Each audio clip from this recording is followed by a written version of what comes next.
Do you ever feel like you just lose yourself amid the demands of life? I do. I absolutely do. So how do we come back to ourselves when we feel like we lose ourselves? Sometimes we feel like we've come back to ourselves and we should have it handled and checked off. And then it happens again. And we're like, what? Why is this happening again? I thought I had this figured out. Sorry, I'm getting excited. But I guess I'm passionate about this because I just experienced this. So just a few months ago, my partner went to treatment and I felt like I had lost myself, gotten out of touch with myself, and I had to do a lot of self-work practices to get back in touch with myself. And then it's not a one and done. No way. We have to keep working at it. So just this last week, I found myself out of sorts. I felt like I was losing myself. I was even like, is he using again? I was having spiraling thoughts. I was doing my daily practices, sorta, like my meditation and stuff like that. But I was letting my thoughts get away from me. I was really fucking pissed off about like the dishes and that I'm the only one that does stuff around the house. I was mad that my kids didn't do things. And I was just like, kind of like stomping around, pissed off. And, I really truly believe that some people probably live their lives like that. And I knew I didn't like what was going on with me. And I was busy on top of it. So I didn't have time to really exercise. Not that I have a lot of time for that, I feel like, but we have to make time for these things, but I didn't have time for that. I felt like I didn't have time for me, for myself.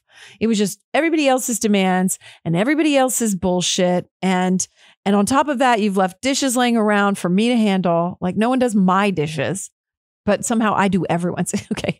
See, I can go down a rabbit hole on that. It's like laundry, dishes, just everything in life piling up. And on top of it, I feel like I've got all these other demands, and the show and whatever else I'm doing.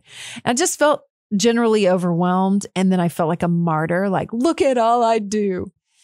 And I was like, oh Lord. And I was becoming resentful too. I was resentful at everybody. I was mad at this podcast network because things around here have been sort of in a regrouping.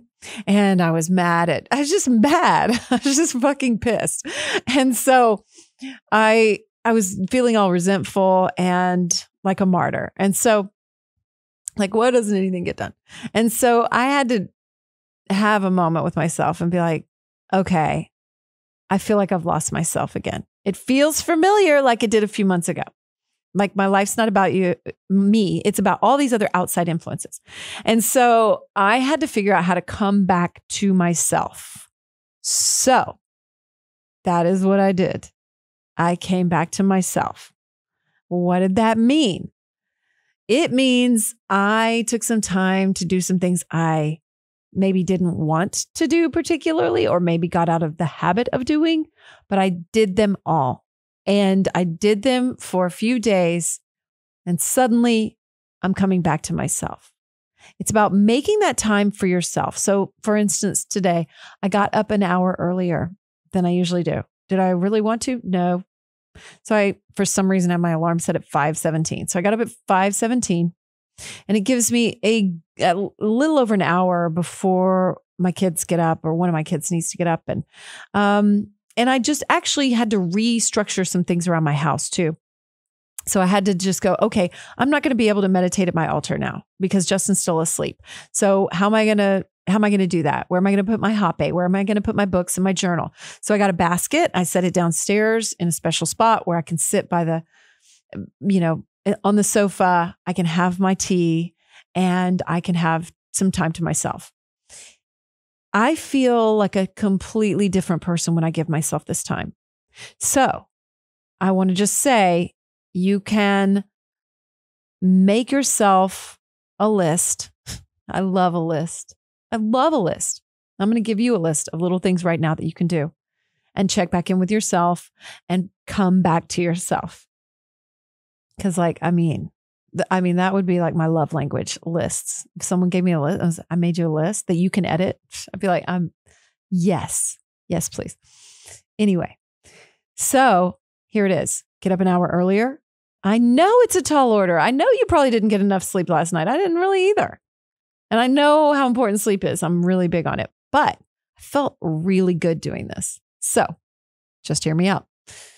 Gonna get up an hour earlier. You're going to grab your stuff, whatever that is, a journal, a book, whatever book you want to read right now.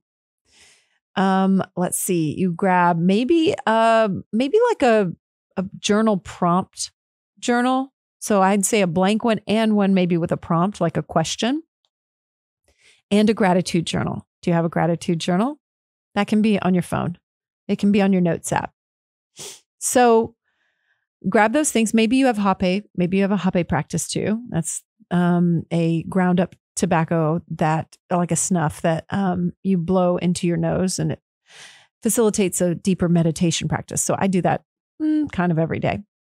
So I grabbed my hape and I had everything there, my tea, and I could just sit for a few minutes. And so I made myself do all the things that I usually do, that I really enjoy doing, that get me in touch with myself, but that I just can fall off on because of what? Someone's asleep in the room, or because the kid needs you, or because you're tired, whatever it is.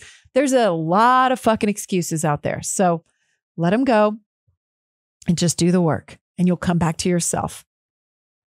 And the order that I did them in, I waited to meditate. I went ahead and did some writing first, and I did a little bit of journaling.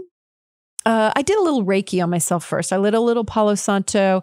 I look in the mirror and I have certain things that I say, but even just looking in the mirror and saying, I love you to yourself is a beautiful thing.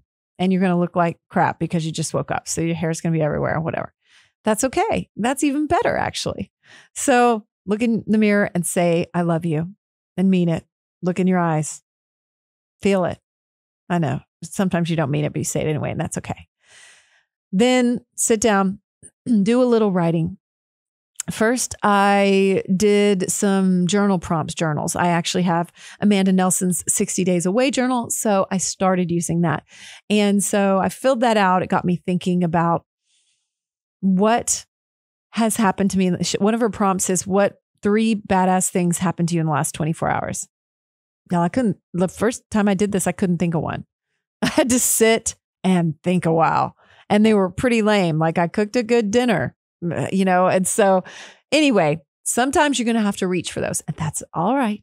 Maybe you read something, maybe you listened to something. It doesn't matter.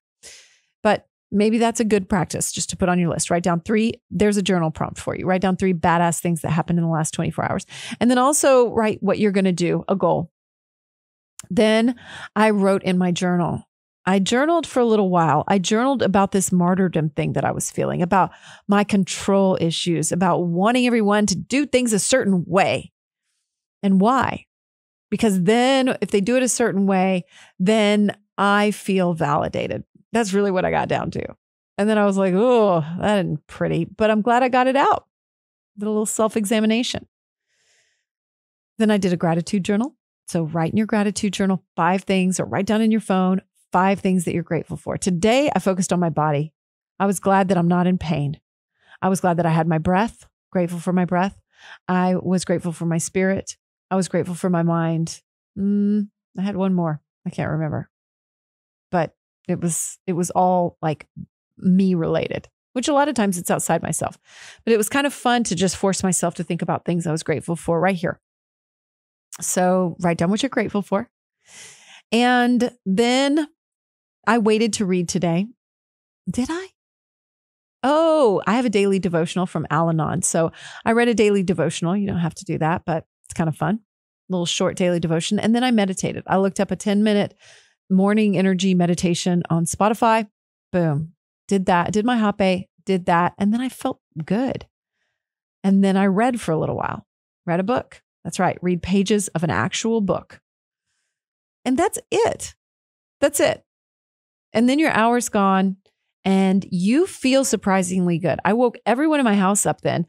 I'm just talking about this morning. I woke everyone in my house up happily, like kindly, with breakfast. I made lunches. I felt good. I was like doing things happily. My resentment was gone. It was amazing.